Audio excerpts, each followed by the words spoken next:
scale, though the content may be the same. In France, France has about 9,60,000 people who are involved in farming, but the Indian speaker that we're going to be speaking to, just the pilot project they're working with involves 8 lakh farmers. So, that's the scale at which the countries are operating, and yet the issues are pretty much the same. So I'm going to call on stage, and I'm going to train my tongue to say this right, Corinne Marlaud-Darlot, did I get that somewhat right? Who's an eco-socialist. She was also an officer with the Agricultural Regional Committees in France, and she's been working to transform the thinking, both officially at the level of the state and with practitioners on ground, and move towards natural farming. And we're going to hear about why that is really one of the most urgent issues now. And joining her is Swati Rendu Chintala from Andhra Pradesh, who's a systems scientist working with agriculture.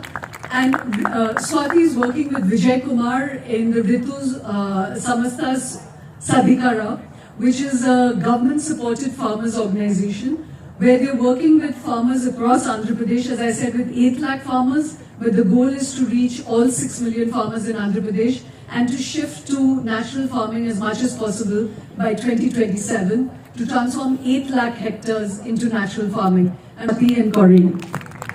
Corinne, I wanted to start with you, There we go again. I wanted to start with you that you're somebody who actually is completely urban, and like people like us who were not connected with the agricultural world, and then you've become someone who's an activist, who's a policy advocate. What was that turning point in your life? What got you interested beyond the selfish plate of just being a consumer of food? Well, first I was born and raised in Paris, so I was very far from nature, very far from farming and all that kind of stuff. I was really more close to supermarkets than to soil.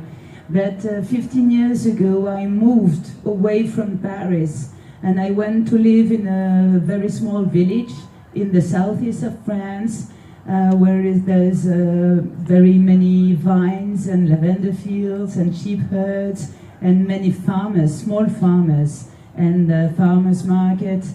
And so it really struck me to rediscover this way of raising food and really working the land that was previously only ideas to me, and then it really became very concrete. Right. So that was really, I think, the main shock. Right. So I'm going to come back to you. First I want to bring Swati in, but I'll come back to the current, or what was the current, the mainstream way of France thinking about food, and what is it that you represent? What is the shift that you represent? But first, Swati, I want to bring you in. As I said, you're doing an amazing pilot project which involves 8 lakh farmers, which is pretty much the number of overall farmers in France. So it's an amazing number. But when you speak about natural farming, what does that really mean? And along with that, Sri Lanka recently has been an example, very stark example of how natural farming can go wrong. So is Sri Lanka an example of why not to do natural farming, or is it an example of how not to do natural farming? So first, what is natural farming? Thank you, Shoma, and a way to put me under the bus with that question. Also, good evening to everyone, and this is the representation of why people don't hear farmers. This is the exact audience that farmers get in the country. To come out of natural farming, so there have been, I'm sure, a lot of talks happening. The Honorable Prime Minister has spoken about it. The Honorable Finance Minister is speaking in the Parliament, and we have been talking about Bharatiya Prakriti Krishi Paddhati. There is National Mission on Natural Farming. What exactly are we trying to do? We are saying that the conventional agriculture system, that too at the cusp of COVID, that we are just emerging from it, the conventional agriculture system is not working. It worked 60 years, 70 years back. There was a requirement, whatever was, and we respect it. We respect the Green Revolution, but it is not the way ahead. We are the most populous country in the world. So 8 lakh is just a dot in the entire 13 crores farmers, and then the consumers are 1.5 billions. So it's just a small speck. Natural farming is basically mimicking nature. We want to go back to nature, but we want to go back involving the wisdom of communities as well as putting new science. This is not just the Vedas Pushpendra sir talked about. It's not just the traditional farming that was doing. It is basically a new science incorporating the wisdom of communities. Obviously, this question, our neighboring country of Sri Lanka comes, fortunately for us, unfortunately for the country, that the entire fiscal disaster that happened saved the movement of organic farming. Because what happened was there has been, and because of the war and several changes, because of the global pandemic and the lockdown subsequently, there has been a shortage of fertilizer across the world. And there is the war which is going on. So there are, and our neighboring countries, Sri Lanka, Pakistan and other are going through a serious fiscal crisis. So majority of these countries import fertilizers, and because it is highly subsidized, they are not able to bring it. So what did Sri Lanka did was, they just overnight said, we will ban fertilizer and pesticide, we'll go organic. Fortunately, right now the policy makers, for whatever political reasons, we are not saying we will ban fertilizer, pesticide, let's go organic. We cannot, we are not ready to transform the entire country into natural farming. If you look at the Prime Minister or whatever speeches the policy makers as well as farmers, I will come to that also, we are saying we'll go in phase manner, we'll go in iterative manner. We will take 10 years, 15 years. You gave 70 years for chemical farming. You give us 15 years to transform the country. We'll go in iterative manner. That is the approach. So let us not compare Sri Lanka with India per se, because the root cause is completely different. So how not should be done is Sri Lanka example. How should be done, possibly India is emerging as a voice. That's an amazing a really optimistic note this evening, that India is getting something right, because what's happening in Andhra Pradesh is getting a lot of attention. I'm going to come back to you also to ask, and I do urge everyone in the background also to come in, because I think it hurt me that Swati said that typically, we were full, it's industrial farming, it's chemical farming, it's pesticide farming. Is that being the case in France as well? And you were saying that there's quite a big movement away now to natural farming in France as well. So what's the shift? Why is that shift happening? Yes, I think the issues are very similar. The public debate is also about pesticides, chemistry, industrial farming. But the context is very different in France. First, because here you have 54% of the people engaged in farming in one way or the other. In France, it's 5% of the population. So it's very, very far from the people.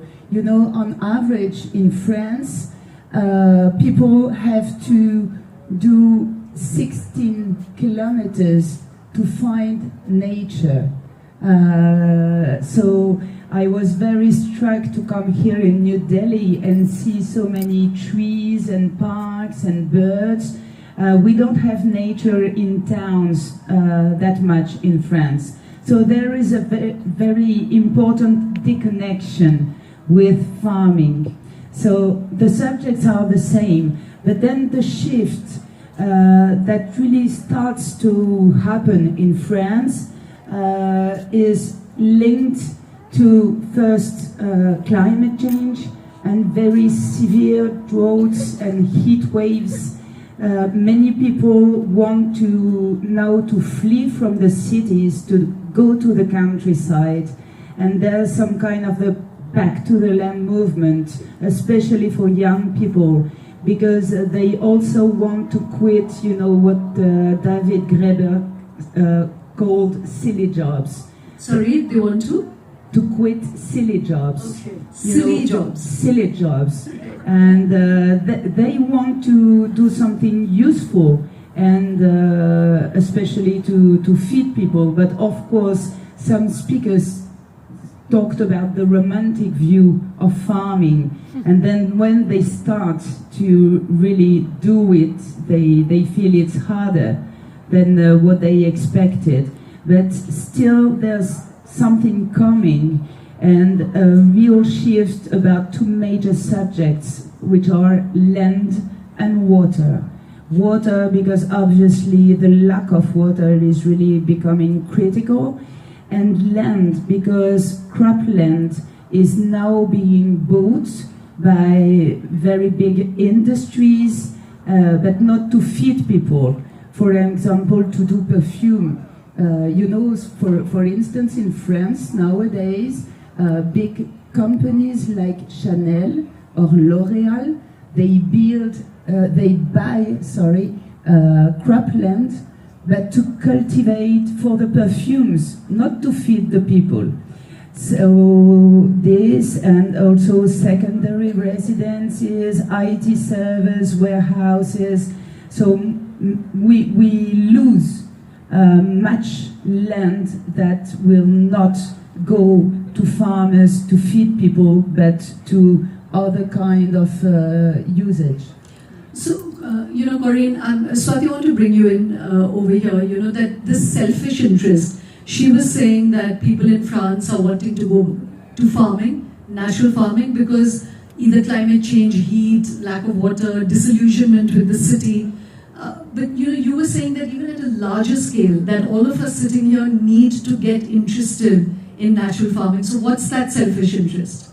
See, to this audience of Delhi, if I say that soil is deteriorating or climate change is happening, so we will just decrease the temperature of our ACs and pretend that climate change is unreal, right? Or soil, or water, or migration. It is very secondary and tertiary, I'm very sure. I mean, and we come from that privilege and entitlement that we can always look forward for solution to these problems. But we are asking wrong questions. We are asking, आपके toothpaste में नमक है, but we are not asking आपके खाने में जहर है. You all fed right now on chemical food and came and sitting here, and we do not question, because this is food is as personal as it gets. And the consumer movement for natural farming and questioning the government that right to have safe food should be a fundamental right. आप हमें जहर क्यों खिला रहे हो?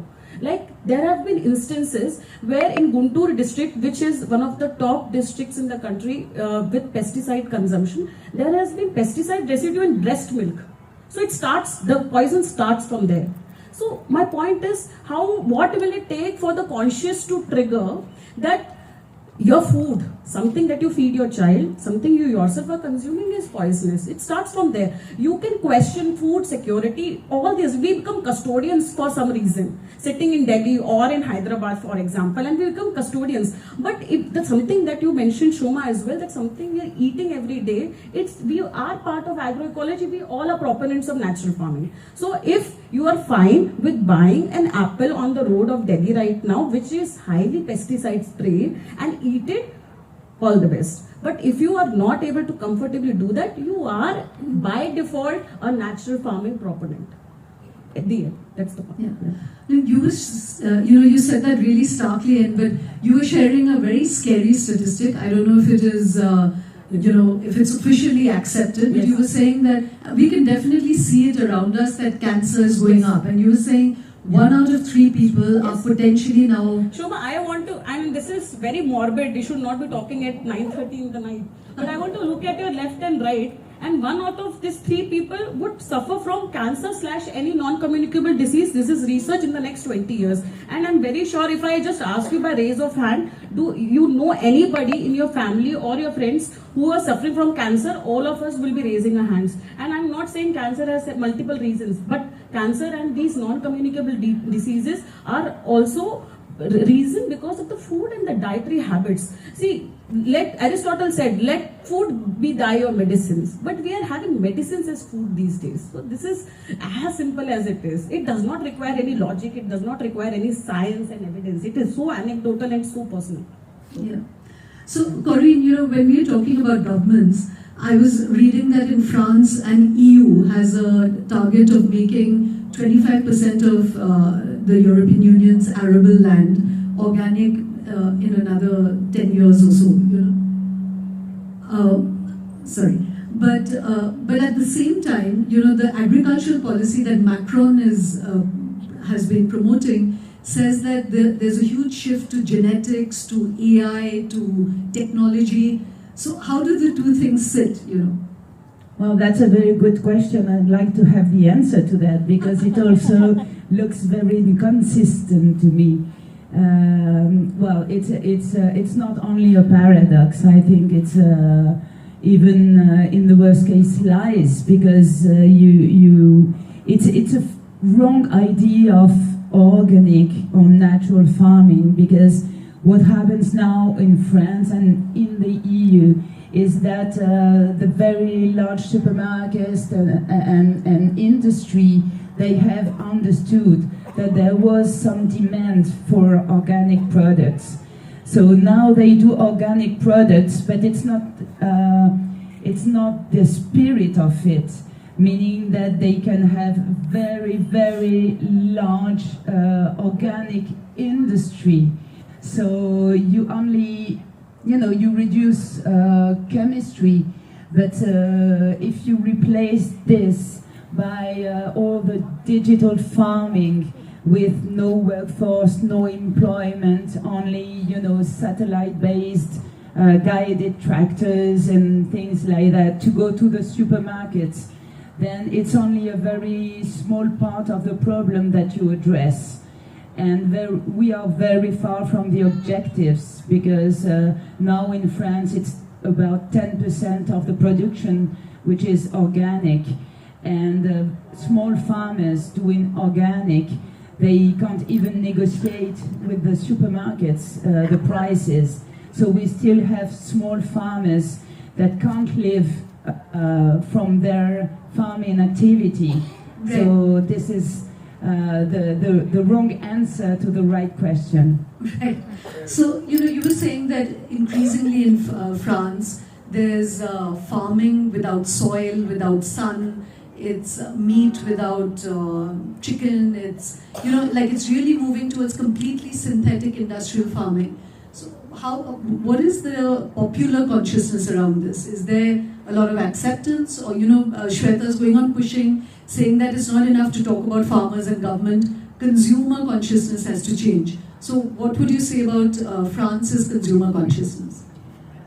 I would say that the awareness about all this does increase, but not fast enough and not massively enough. Because, for instance, many children, they know fish only as a small white thing in the fridge, but they don't make the link with the fish, the real living fish, for instance. So there's not a very high awareness of that, even though it changes, but not fast enough. And the thing with this 2.0 digital farming that really strikes me is that we are making investments for the future on the most critical resources: oil, nickel, cobalt, lithium. And we know that all these natural resources are going to be in a shortage within the 30 coming years. So it seems to me just crazy to make a bet on these resources to feed us in the next coming years. I think this is really dangerous. Shweta, I want to bring you, sorry, Swati, I want to bring you in to ask you that, so what is happening on ground, is it possible when you're working with these 8 lakh farmers, there's a very in popular mind, there's an idea that organic means small, so it's immediately dismissed as niche, elite, very expensive, not sustainable at a large scale. You all are trying to change that perception, so help us understand, is it possible for farmers to do that? So, this intuitive, because when you hear about organic, you feel it's a very niche, it's a very small scale, small farm kind of thing. And agroecology has been around since the last, almost 100 years now. And I will keep going on, it's so good, it's so good. Somebody should question me this. If it is so good, why it is not going viral? A good thing should be done by everybody, right? Like farmers should really grab for it. What we have done and this is thanks or no, the Green Revolution extension system, you know, how the knowledge reaches to the farmer, it has been extremely skewed in the country. It has been extremely dominated by large farmers. Ajay sir spoke really well about the Green Revolution and how the Punjab farmers, so it has been very restricted to silos, restricted to large farmers, restricted to men. So this farming, this conventional chemical food that we are still eating, we are all the harbingers of it, have kept women, small and marginal farmers and landless farmers at the bay. They have kept it away because information is available to somebody who is extremely mobile. So there you have some kiosk, somebody who can move, can get the information and do decision making. So this narrative is being changed by the Andhra Pradesh program. Just to give you an overview of what exactly it is doing. Andhra Pradesh Community Managed Natural Farming Program is a state government program. What we realize, the concept of scale. What is scale? We want that natural farming should be done by all the farmers of Andhra Pradesh, and subsequently we are working with the central government and different state governments. We want the more concept. So we want more farmers to do natural farming, all farmers to do natural farming, and consumers to have food, safe food. So this is what scale, upscaling is we are talking about. And this will be possible, Shoma, only when we take this knowledge to the women and small and marginal farmers. And that is what how do we take this knowledge to the farmers is what we are addressing in Andhra Pradesh. Because me or Shoma cannot talk about farming to a farmer because we ourselves are not doing it. So to somebody who does farming, for example, if I need to go to France and get a France visa, I will connect to a person who has gone through that process. I will not connect to somebody who has not understood that. It's the same analogy that somebody who has done natural farming should speak to the farmer and do. And this resources require time. And as I mentioned previously also, we are very humble in saying, not at all audacious, we are saying that 15 years it will take. But everything has to be in place. So, and mind you, scale is the job of the government. NGOs, civil society have a different role to play. Only government can do scaling in a country like India, because the government is much more stronger than the civil society and the consumer voices. So that is the reason state government initiative like Andhra Pradesh gives hope to everybody. So right now, like government of Madhya Pradesh, government of Meghalaya, we are working with France has been an extremely important collaborator. CIRAD has come on board. We are doing with FAO and other national and international organizations. Everything has to change. I'll just give you an example. The problem with all this scale, Shoma, is that right now the entire system is chemical farming, and we are talking in a very unfortunate system. We are talking natural farming karo. So it's almost like asking you to navigate in Delhi by using the map of Mumbai. It's almost like that. So this is the situation right now. Yeah. That's a fantastic image to take. You know that you're really trying. That's really why you're doing that. You know, like what is it? So what we have realized, why Andhra Pradesh is making waves across, that India and Andhra Pradesh especially, we are fortunate to have an immense social capital. This is, you will hear about natural capital, human capital, financial capitals, everybody goes gung-ho about it. But nobody talks about social capital. What is social capital? It is basically a grassroots person who is going to transfer his or her knowledge to other farmer. That is a social capital. So fortunately in Andhra Pradesh and overall in India, the women self-help groups and their federations are dominant. So in rural areas, you will have some women part of some SAG or federation, and it is the story in Andhra Pradesh as well as in India is very fortunate and conducive to take natural farming on scale in the next 10-15 years. So, you know, I'll just share a number that Swati had shared with me, is that there are 50,000 right now, peer-to-peer, 10,000, yes. We want to reach 50,000 to convert entire state of Andhra Pradesh. We have 6 million farmers in Andhra Pradesh. We want 50,000 champion farmers who will work with 100 farmers in their own villages for the next 5 years, 7 years, 8 years. Mind you, this is not a magical wand. Shoma, I don't have a magical wand that in one cropping season will convert. It's not going to happen like that. It is almost transformation from chemical, because this generation, we have only known chemical farming. हमारे दादा परदाdas are long gone now. So what is happening is this behavioral change is very difficult. It is almost akin to a alcohol de-addiction. It's that kind of behavioral change methodology that we are wanting to do, and that is the reason you have to invest into the ground. Somebody talked about policy. Ajay Jakar sir said policy is extremely crucial. Making policy is one thing, but how it is implementing on the field and who are implementing is as crucial in the conversation. Great. Corinne, I'm going to end with you on, give us some sign of hope when you were saying that there's a movement